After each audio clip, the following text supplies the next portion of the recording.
मनोज जरांगे आणि मराठ्यांच्या इतक्या दिवसांच्या आरक्षणाला आता लवकरच फळ मिळणार आहे. अखेर मराठा आरक्षणाबाबतचा सस्पेन्स संपुष्टात आलाय. ओबीसींच्या आरक्षणाला कोणताही धक्का न लावता मराठा समाजाला आरक्षण देण्यात आलंय.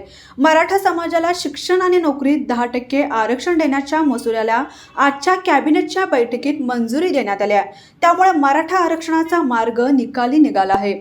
मुख्यमंत्री एकनाथ शिंदे यांच्या अध्यक्षतेखाली कॅबिनेटची मीटिंग पार पडली. या बैठकीत मराठा आरक्षणाचा मसुदा मांडण्यात आला आणि त्याला मंजुरीही देण्यात आली. या मसुद्यात मराठा मागास असल्याचा उल्लेख करण्यात आलाय. राज्यातील शिक्षण संस्थांच्या प्रवेशासाठी आणि राज्य सरकारच्या नियंत्रणाखाली असलेल्या पदांसाठी मसुदा तयार करण्यात आलाय. बदलीद्वारे किंवा प्रतिनियुक्ती करायची असल्यास हा आरक्षण लागू होणार नसल्याचं या मसुद्यात म्हणण्यात आलंय.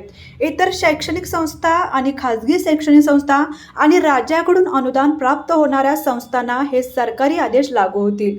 उन्नत आणि प्रगत गटाचं तत्व लागू असेल अशांना हा आरक्षण लागू होणार नाही असंही या मसुद्यात स्पष्ट केलं आहे.